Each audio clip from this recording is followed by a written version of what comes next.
You're listening to a 3CR podcast created in the studios of independent community radio station 3CR in Melbourne, Australia. For more information, go to allthews.3cr.org.au. Evil minds that plot destruction, sorcerer of death's construction, in the fields of bodies burning,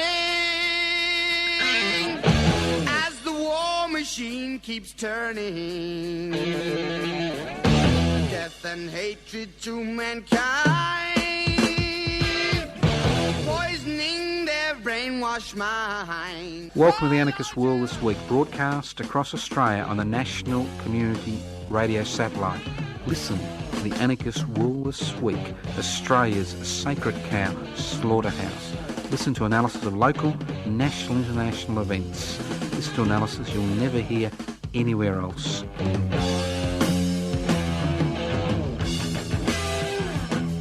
Welcome to the Anarchist World This Week, broadcast across Australia via the Community Radio Network. This program is streaming live from 3cr.org.au. My name is Joseph Toscano. I'm hosting today's Anarchist World This Week. And if you think the quality of the broadcast has improved, it has improved because we're back in the studios of 3CR in Melbourne. And the producer of the Anarchist World This Week, the young and talented Kelly, is here. You have a Clydesdale, which is Kelly, doing all the work. And you've got a show pony, me, getting the glory. But that's the way it goes in life, isn't it? Now, if you wonder what anarchy is all about, it's not about Clydesdales and show ponies. There are no Clydesdales or show ponies in anarchist society. We're all people and animals. Who knows? Well, anarchos without rulers. Now, I may surprise you because you may be an anarchist and you don't even know about it. You know, they talk about unconscious bias. Well, how about unconscious anarchism? An anarchist is somebody who wants to live in a society without rulers. Not without rules, without rulers. What gives rulers the ability to make decisions for billions, hundreds of millions, millions of people? It's very simple. Inequalities in power and wealth. So the anarchist struggle revolves around the idea of sharing power, that's devolving power, possibly through direct democratic mechanisms, and by holding wealth in common and using it for the common good. So if you're involved in the struggle to devolve or share power, or to ensure that everybody gets a bite at the cake, you know, on the community table, well then whether you acknowledge it or not, you're an anarchist. Sorry to tell you. Unconscious anarchism. All right, it's been an extraordinary week. I just can't believe what I've had to put up with. I mean, you're lucky. You listen to me and you can turn me off, but in order for me to present this program, I need to listen, look, read, analyse. And sometimes the shit I've got to go through in order to present the Anarchist World This Week, the intellectual drivel, the garbage, makes me feel dirty at the end of the day. And I am feeling dirty this week because of what I've had to do to bring these ideas across to you. Now, I cannot believe the stupidity of governments at the state and federal level in this country. Now, I know COVID-19 is an issue, and we've dealt with it reasonably well. But it's obvious to anybody with one synapsing neuron, not half a brain, one synapsing neuron, that quarantine is the mechanism that is used in order to contain a communicable disease. They did it in the 19th century, they did it in the 18th century, quarantine, quarantine, quarantine. Now, so what do? There are tens of thousands of Australians who want to get back home, and I understand that. So we quarantine them. But where do we quarantine them? We quarantine them in the city's CBD. And we've seen the disaster that occurred in Melbourne and the unnecessary deaths which occurred, over 800, and the unnecessary economic pain which was experienced mainly by small business in Victoria and Melbourne. And we are now seeing the same situation in South Australia, where a cleaner who was involved in cleaning one of these hotels picked up the virus. Because obviously people who are coming across from overseas have a reasonable risk of having the virus. That's why they're quarantined. Now, I'm old enough to remember the good old days, in inverted commas, not that there were ever any good old days, when asylum seekers and refugees were housed at Woomera. That's right, in the middle of Australia.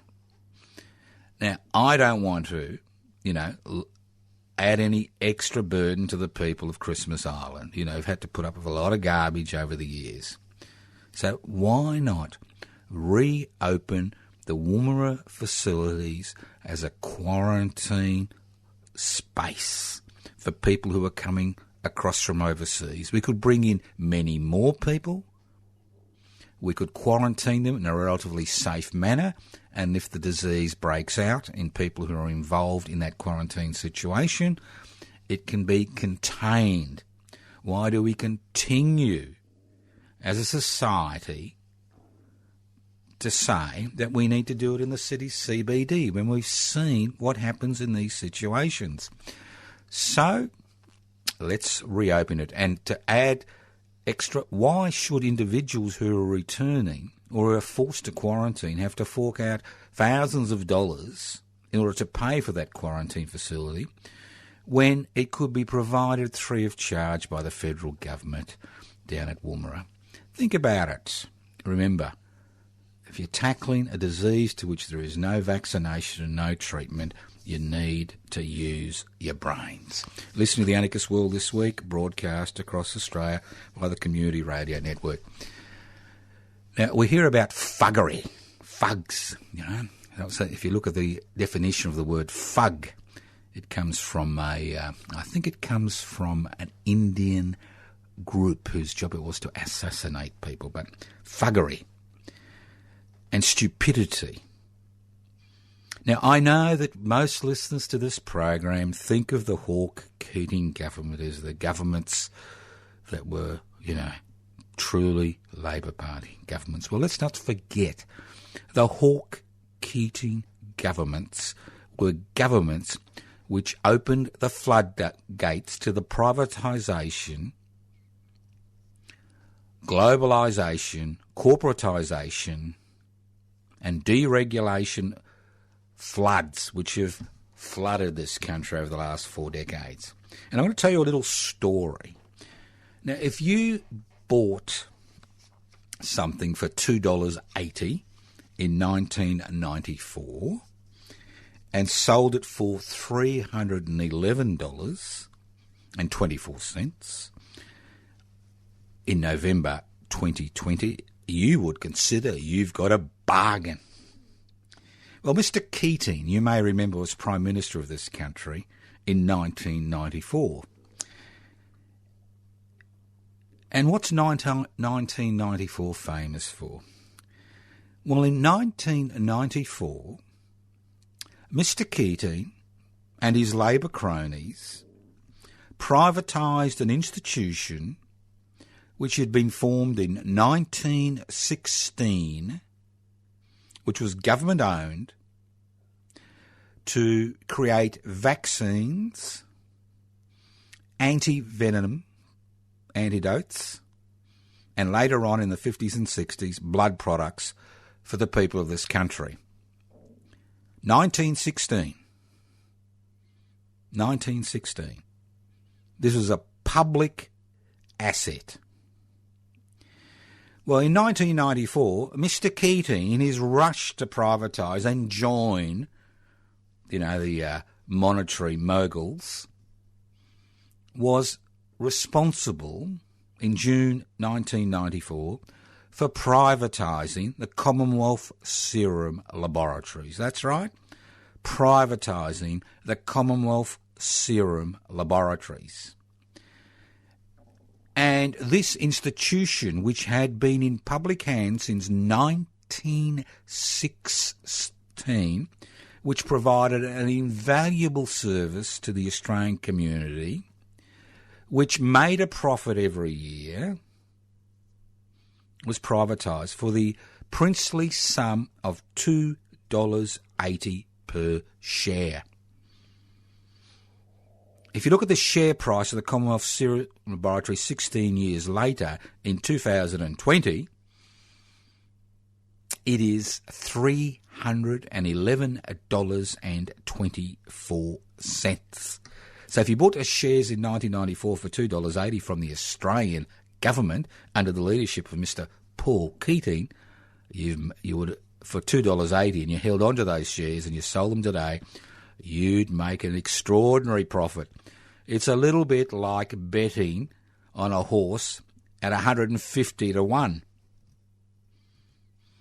So why am I so annoyed about the situation? Now, they recouped $299 million, capital M, $1 million for selling the Commonwealth Serum Laboratories. So why am I angry in 2020? Why have I continued to be annoyed for the last 16 years? I'll tell you why. This week we saw a brilliant example of corporate thuggery and how the government, the Morrison-led government, kowtowed to this corporate thuggery. Now, Commonwealth Serum Laboratories, which is now a wholly privatised organisation, which provides anti-venin, influenza vaccines, etc., not just for Australia but for other parts of the world, said to the federal government, well, as 2026 approaches, we may not be in a position to continue to produce vaccines, blood products and antivenoms in Australia. Let's not forget that CSL currently employs over 25,000 people. But if you could put a little bit of money in our begging bowl, we could, update our premises and continue production to 2036 and allow you to have security as far as vaccines are concerned and blood products. So what does the federal government do? Because it's got no option. Well, it does have options, but it's not willing to follow those options. It gives them $1.2 billion of your money to a private corporation to update its facilities to ensure that it continues to produce fundamental, essential products for the people of this country. If you don't call that corporate thuggery, what else is it? And we've got Mr. Keating to blame, who in 1994 felt it was a good idea to privatise the Commonwealth Serum Laboratories, who continue to use the name Commonwealth Serum Laboratories like the Commonwealth Bank. And the whole concept of the Commonwealth of Australia and the Commonwealth Bank and the Commonwealth Serum Laboratories was to ensure that the wealth was held in common. So no wonder I'm annoyed. Now, as far as I'm concerned, this is a crime against humanity. I know you may think, this is too much. But think about it. In an era of pandemics, if we had a publicly owned Commonwealth Serum Laboratories, which will be celebrating its 104th birthday this year, that facility could have been used, not private facilities or private public partnerships with universities, could have been used in an attempt to develop a COVID-19 vaccine. So this is what privatisation does. You sell an essential service for $299 million in 1994, and in 2020 you give that private corporation $1.2 billion in order to continue production in this country. And if you're not angry, I don't think anything will ever make you annoyed. You're listening to The Anarchist World This Week, broadcast across Australia via the Community Radio Network. My name's Joseph Toscano. I'm hosting today's program. Now, it gets better. Now, you may have caught the announcement, if you lived in Victoria, that the Victorian government is going to pump, I think, about $5 billion over the next 4 years. Not that I actually believe what they say, because they were going to build some public housing units into affordable community and social housing. What a joke. What a total joke. And they're going to house 25,000 people for $5 billion. What a joke. At the same time, when you look at the figures, some of that money will be used to actually update some public housing facilities for elderly residents. So here we have a Labor government, and I call Mr Andrews the new Kennett. There's no difference between Kennett and Andrews when you look at them closely. No difference whatsoever, although they dislike each other immensely. But as far as intellectually, socially, culturally, they come from the same failed chemistry test. Here they are, going to give the private sector public land, build social, community and affordable housing, which will be managed and run by the private sector to provide public housing for individuals and hopefully families. What a total joke. Now, we have been campaigning against this for a number of years with no results, except in 2018 when we spent 10 days on the steps of the Victorian Parliament, and I thank all those people who joined us on that during that protest, or that occupation. I'd like to thank you, because you did make an effort, and the government was so concerned that they promised they would build another 1,100 public housing units. What's happened to that promise? Nothing. Not one thing. So here we have the privatised assumption that led to the second wave of coronavirus in Victoria, that only the private sector can deal with these situations. The same assumptions being used in the social, community and affordable housing scam. It is nothing more than a scam. Nothing more than a scam. It's pathetic. It's like the privatisation of the aged care sector, and we've seen what happened in that situation as far as COVID-19 is concerned. We see it in the privatisation of the National Disability Insurance Scheme.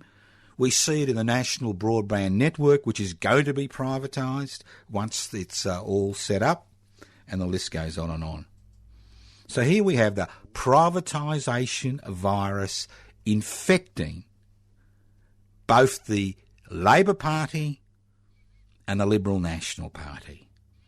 It is part of their DNA in 2020. They are incapable of thinking outside that box. Now, governments in the 1910s and the 1920s set up national institutions which provided national services for the people of this country. The Commonwealth Serum Laboratories in 2000, in the middle of the World War I, in 1916. The Commonwealth Bank in 1911. Telstra, or Telecom as it used to be known, and the list goes on and on. Provide the service, share the burden, share the service provisions.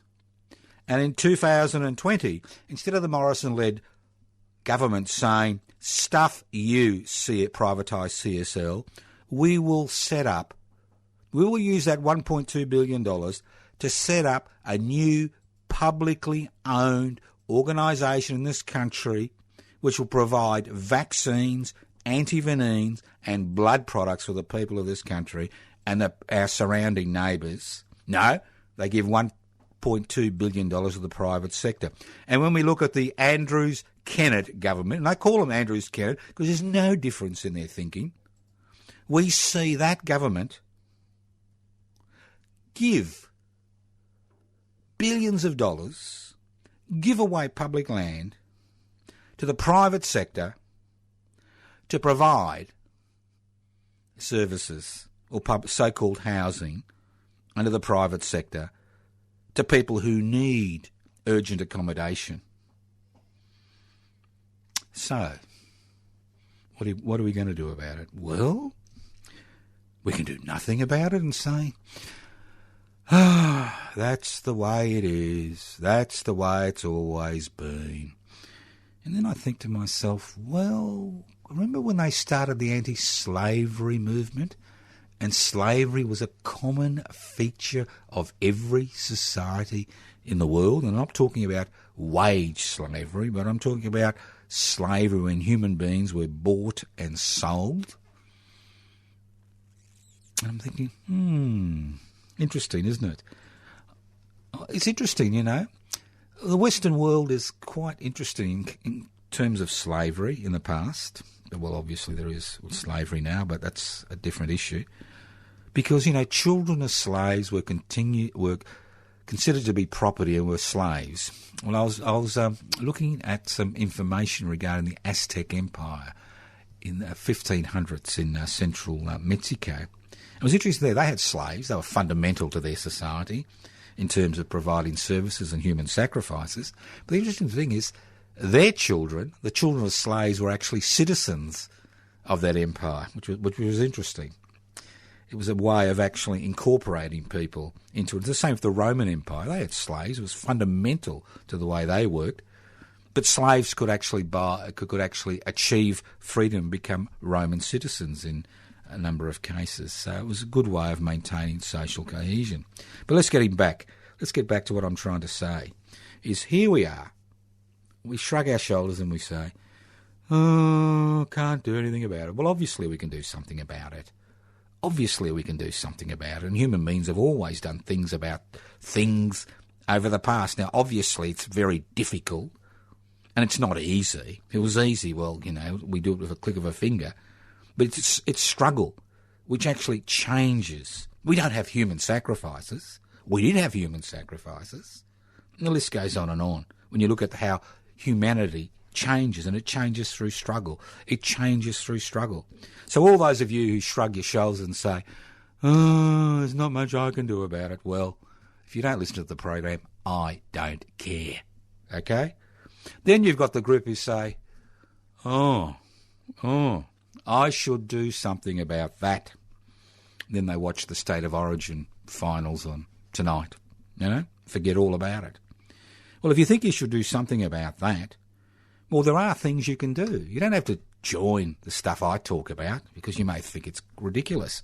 But there are many organisations in this society which are trying to do something about what's happening in the world today, especially what's happening in this country today. There are many, many organisations.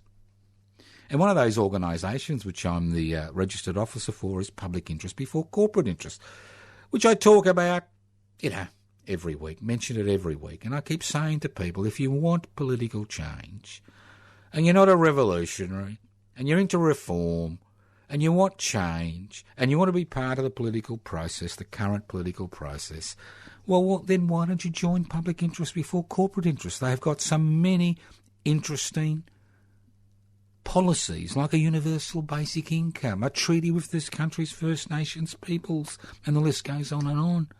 Public infrastructure, public services, things like a public Commonwealth Serum Laboratories, a public bank, establish public institutions to compete with private institutions in a mixed economy. So there's real competition amongst those organisations. And it's very easy to join. We're not asking you for money or your social, you know, your PIN number to your bank account.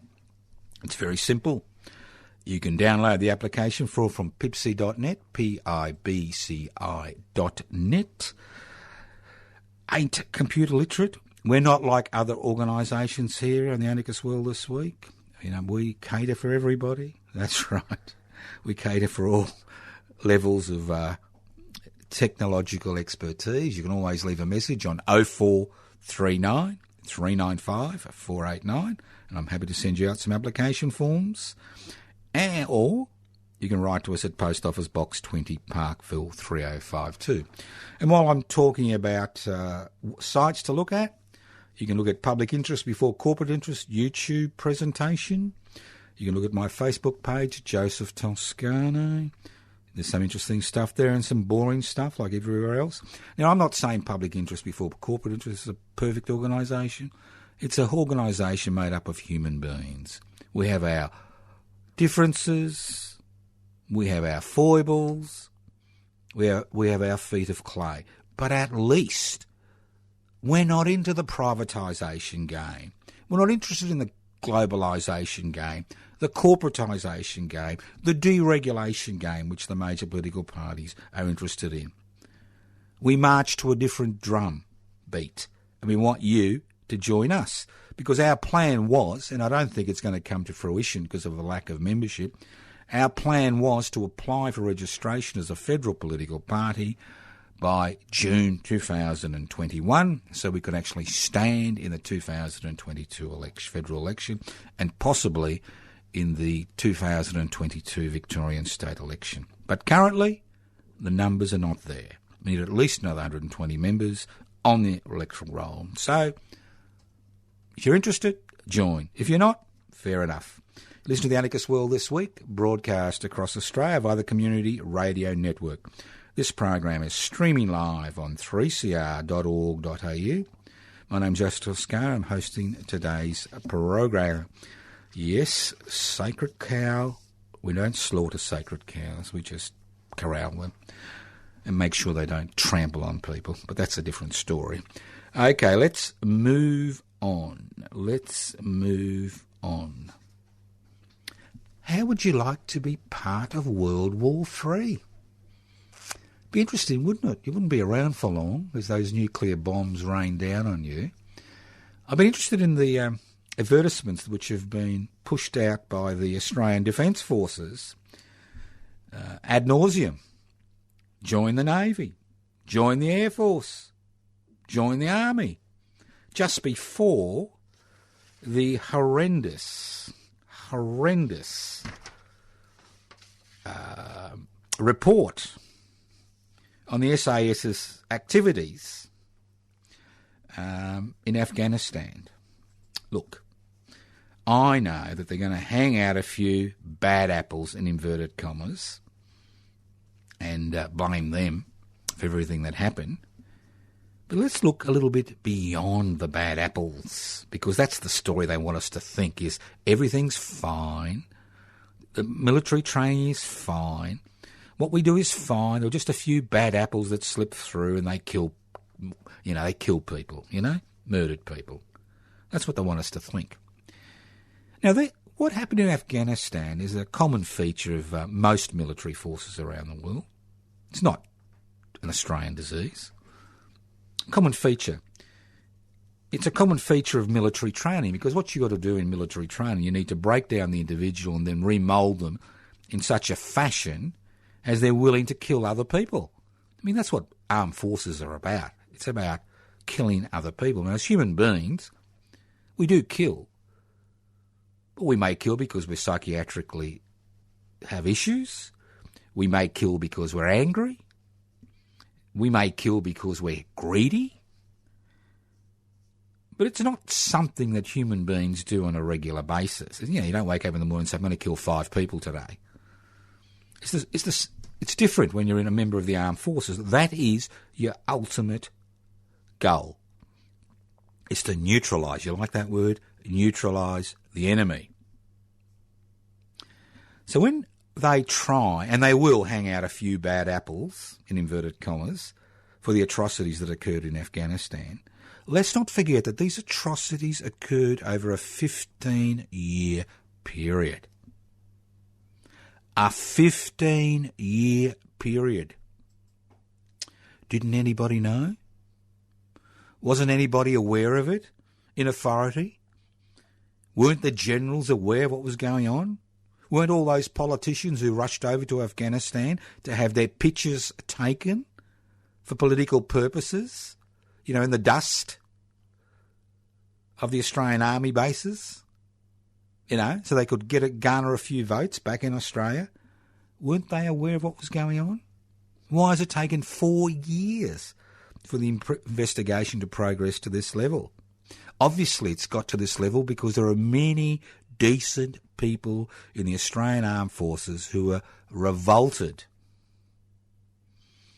by the attitudes which were created in them by the authorities as they attempted to create these human-killing robots. Think about it. Think about it. So lay the blame further than the individual. Lay the blame on the military apparatus. Lay the blame on the political apparatus which allowed this to occur. Lay the blame on the concept there were no checks and balances to ensure this type of behaviour was nipped in the bud when it first started in 2008. You're listening to The Anarchist World This Week, broadcast across Australia via the Community Radio Network. As I said, we've got an extraordinary program today. There's a lot of extraordinary garbage happening in the world today. Now let's go back to World War III. Now you may not have noticed, but the Japanese constitution basically says that the Japanese can only be involved in activities of self-defence. And after the horrors of World War II, the Japanese people have, irrespective of the colour of their governments, have wanted to continue this constitutional arrangements. Now, something very interesting happened in the last 48 hours. The Australian government and the Japanese government signed an agreement to basically exchange military forces. Now, let's not forget we have over 3,000 United States troops based in and around Darwin. The Pine Gap has been part of the military technological industrial complex for generations in this country, and there are other secret bases in Central Australia which are essential to the United States activities around the world. Let's not forget that. But now we've signed this memorandum of agreement with the Japanese government. So what's all this about? Well, it's all about containing China. And sometimes you feel like a spectator, because we are spectators as we see things moving slowly to initially a new Cold War and possibly a real war. As the military pieces, as the chess pieces on the military board are actually being moved around, as we see the increased cooperation between Japan, India, the United States to contain the Chinese government. And guess what? If you think Australia is immune, as we are to a significant degree, from COVID-19 because of our geographical isolation, think again. A prime target in this country is Darwin. A prime target is Alice Springs, and a prime target is Pine Gap. And all these treaties we've entered into are all about making us a prime target in order to maintain the integrity of the corporate capitalist dream. Profits at any cost. And if it means waving the nationalist flag, saluting the armed forces, saluting the military fly past, well, that's what it's all about. We're Australians. It's all about protecting Australian values. I love that one. Australian values. And I'm thinking to myself, what's an Australian value? Is an Australian value having 1.2 million children living in poverty in the land of plenty? Is an Australian value the inability of those who stole the land to apologise and reconcile with this country's First Nations people? Is an Australian value to put, our so-called international interests before the interests of the people of this country? Is it an Australian value to bring in 1.7 million temporary workers into this country in order to destroy what's left of the Australian trade union movement? I'm thinking, what's an Australian value? What is an Australian value? Now, if you can come up with some Australian values, please let me know. Please let me know, because I've been looking for Australian values for a long, long, long time. Is an Australian value demonising asylum seekers and refugees and holding them in detention camps for years? Is that an Australian value? Is it an Australian value to unleash Australia's military forces in some of the most exploited, I don't use the word disadvantaged, it's a horrible word, exploited communities in this country in the intervention in 2007? Is that an Australian value? I don't know. Maybe you know. I mean, I was born in this country. Maybe I should have learnt about Australian values in school. Who knows? Okay, let's move on. Listen to the Anarchist World This Week, broadcast across Australia by the Community Radio Network. Now, this is not a bitching program, all right? We analyse things, we look at things. If we're unhappy with things, we talk about them. But at the same time, we talk about what you can do in order to overcome these problems. Anybody can sit in a corner and carry on over a cup of coffee and then go home and do nothing about it. But it's the activist, it's that individual initially, and that small group that is the engine room of change. They're the ones that are involved in change. And if it wasn't for people like you listening to the Anarchist World This Week, getting involved, nothing would ever change. Nothing would ever change. We'd still be attaching skulls of Aboriginal and Torres Strait Islanders in the front of our houses to keep them away. If we hadn't, fought back, nothing would ever change. Now let's move on. I mean, it's a terrible program, isn't it? Declaration of war, crimes against humanity. Well, guess what? The COVID-19 crisis is over. I'll tell you why. Because I've seen a declaration of war. A declaration of war by the Liberal National Party and large segments of the Labor Party on the Australian people. But before we go into this declaration of war, I want to talk about the robo-debt fiasco. If I came to your place and stood over you and said you owed me $5,000 and you can't prove that you don't owe me $5,000, not that I have to prove that I owe you $5,000, I'm going to punch your lights out. You'd call the police. I'd be charged. And no, because I host the Anarchist World This Week, I'd be imprisoned. But not the federal government. 400,000 people on social security benefits. That's right. That's the word. Social security benefits. Not welfare. But social security benefits. Harassed by the federal government. Many plunged into anxiety. Some even committed suicide. The federal government said, you owe us money. And if you can't prove that you don't owe us money, so the reversal of proof, it's usually the other way around, supposedly, in a liberal democratic society, the onus of proof is on the state, not on the individual, right? We will beat you to a pulp. And they did it for years.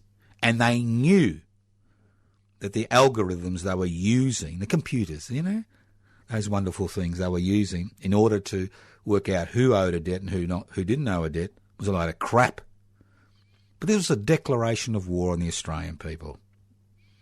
And now we're told, oh, well, it was illegal, but is anybody jailed? Will anybody go to court? Will anybody be prosecuted for the anxiety and mental distress, for the suicides that occurred because of the robo-debt fiasco? No. Life goes on. And they're really lucky. They're going to get $238 each in compensation, as well as have their debt waived. Wow. If I could get away with that, I'd be knocking on every door in Australia, asking people for money. Extraordinary. But the declaration of war goes further. If you think the peace treaty that was drawn up by governments in this land and the corporate sector with the Australian people during the COVID-19 crisis is still enforced, forget about it. What's all the news about? Well, it's obviously about decreasing JobKeeper, decreasing JobSeeker to the poverty levels of the $40 a day thing. But more importantly, the language is changing. And remember, it's the change in language which points to what's about to occur in our society. And that declaration of war against Social Security recipients has been restated.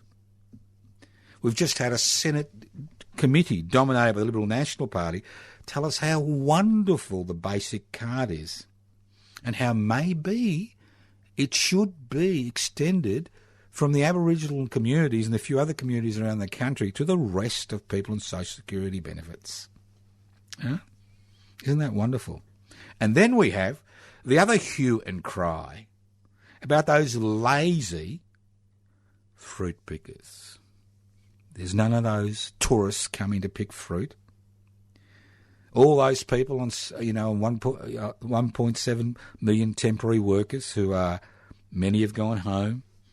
It's not enough for them to pick fruit. So we need those lazy Australians on Social Security benefits or on low wage incomes to go out there and help the farmers pick their fruit. Well, let's look at it. Let's look at corporate agribusiness in this country.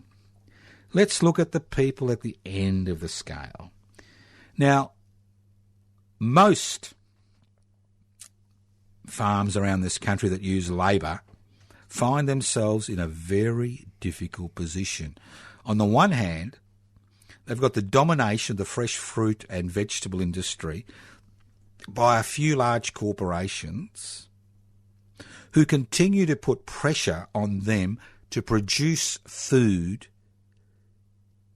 at minimum prices. Then we have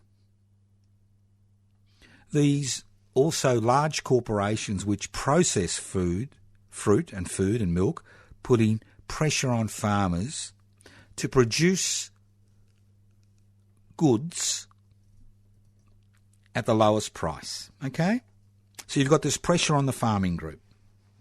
And if it's a huge conglomeration, which most agribusiness is, it doesn't matter. But when it comes to the small farmers, they're the ones who are actually suffering the most. Then you've got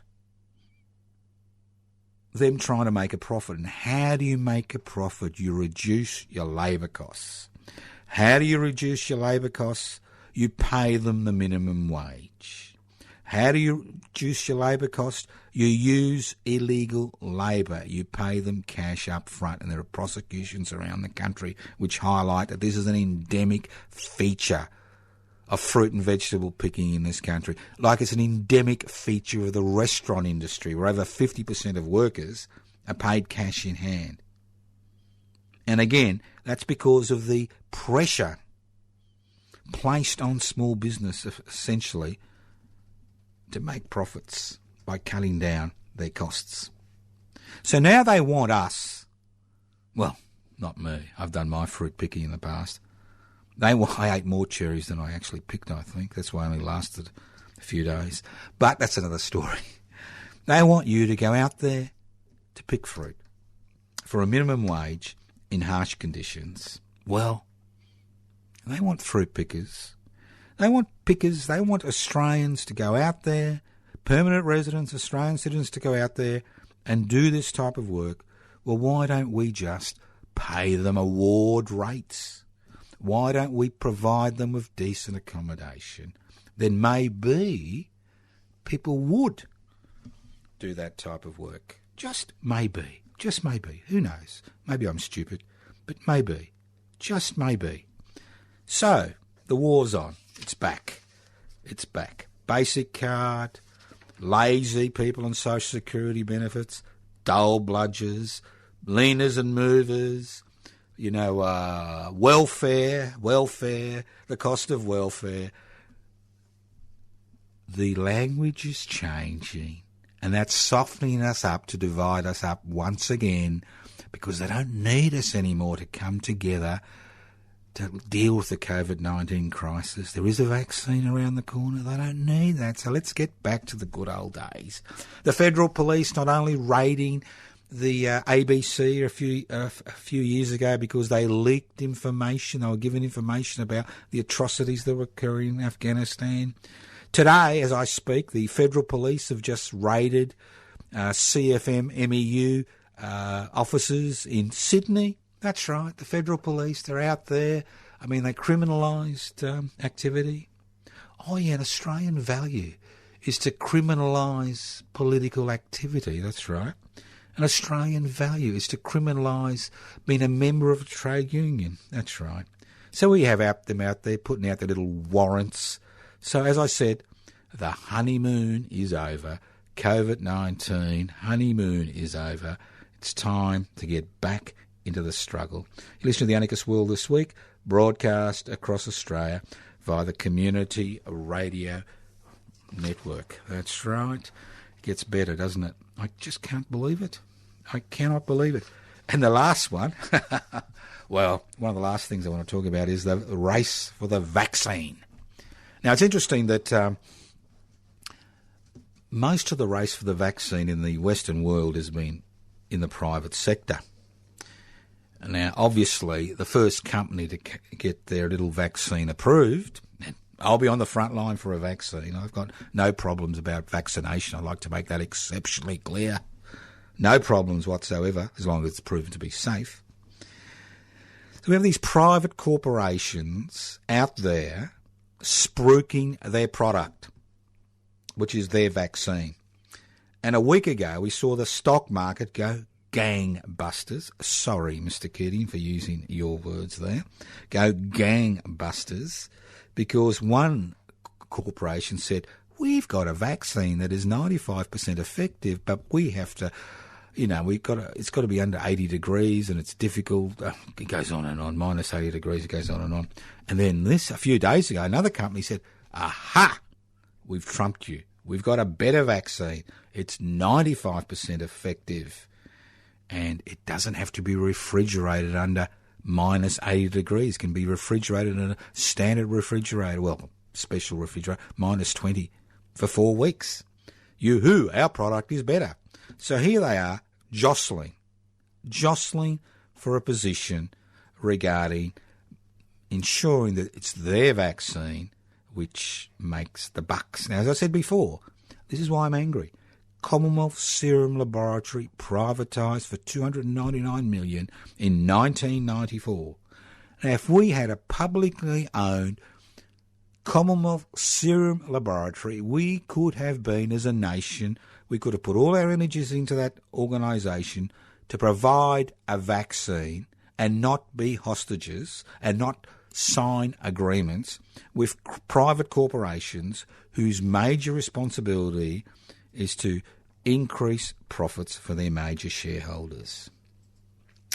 So, as you can see, it's a difficult week, and it's going to get more and more difficult as we go along, because they think that you're on your knees. They think that you've lost the will to struggle. They think that you're so consumed by the COVID-19 hysteria that you'll just be a passive spectator. Now, democracy, even representative democracy, is not just about casting a vote every 3 or 4 years for a representative to make decisions for you over the next 3 to 4 years. Democracy is about constant, ongoing activism, constant, ongoing activity to push both the corporate sector and governments at all levels to increase not just the freedoms that we require, freedom of association, freedom of movement, freedom of speech, but to ensure that our basic necessities, the basic necessities of the citizens of that particular country and the residents are taken care of. That's what democracy is about. It's not about casting a ballot and giving them a signed blank cheque to make decisions for you for the next 3 to 4 years. Now, those of you who think that we are somehow, we're kind of living in la-la land when we think that public interest before corporate interest is going to be elected as a federal government. We have no illusions about that. But the main problem in Australia today is the lack of viable alternatives. We don't hear about them on the government-gelded ABC. We definitely don't hear about them in the corporate-owned media. All we hear about in those situations is, fake news. So we don't hear about alternative ideas anymore. You just don't hear about them in the legacy media or even social media to a significant degree. Obviously, there's a lot of issue-orientated politics these days, a lot of stuff about that. Divide and rule, the list goes on and on. But when we're looking at organisations, political parties that take a wider sweep, look at society as a whole, those ideas are not out there in the community. And that's what the Anarchist World this week is about, is to put those ideas back in the community. That's what public interest before corporate interest is about, is to put those ideas back in the community. I stood as Lord Mayor for the City of Melbourne twice. I think it was in 2008 and 2012. Why did I stand? To put the idea of Tunnerminnerwait and Mulbohina and the massacres as part and parcel of everyday conversation in the City of Melbourne. And we succeeded in having the monument erected to Tunnerminnerwait and Mulbohina as freedom fighters in Melbourne in 2016 as a result of a long-standing campaign that went over 10 years. And the whole point about standing was to raise ideas. And public interest before corporate interest is interested in standing to raise ideas in the community about how things need to be different, can be different, and will be different if enough of us are involved. Thank you for listening to The Anarchist World this week on your local community radio station, courtesy of the Community Radio Network. You can leave messages on 0439 395 489. Don't despair if I don't answer straight away. It sometimes takes a day or two. 0439 395 489. You can email me at anarchistage@yahoo.com. You can email me at info@pipsy.net, info@pipsy.net. You can write to me at Post Office Box 20, Parkville 3052. Yes, I do answer letters. If you've got any $1.10 stamps floating, please send them. We'll be doing another mass mail out for Pipsy in the next 6 to 8 weeks. You can go to the YouTube channel, Public Interest Before Corporate Interest, Instagram, Pibci, Pibci, AUS. What else? Defend and Extend Public Housing, Facebook. Public Housing, Everybody's Business, Facebook. Toscano for the Public, Facebook. Joseph Toscano, Facebook.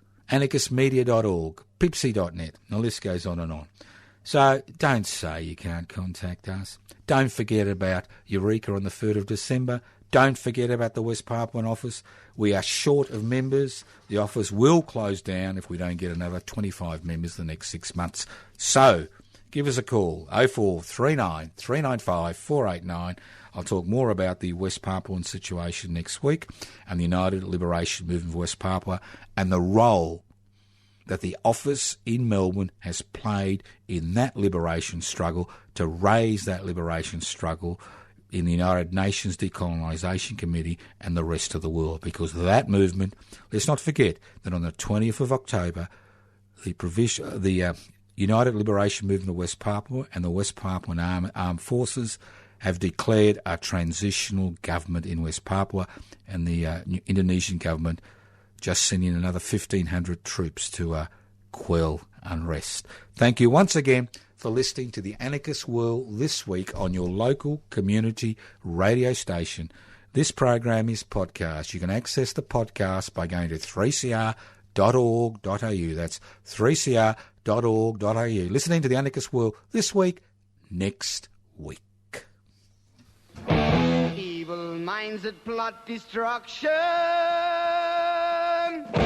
sorcerer of death's construction. An analysis you'll never hear anywhere else. Anarchist World this week. Australia's sacred cow slaughterhouse. 10 a.m. every Wednesday. Listen to the Anarchist World this week for an up-to-date analysis of local, national and international events. Poisoning their brainwashed minds. Oh, Lord, yeah.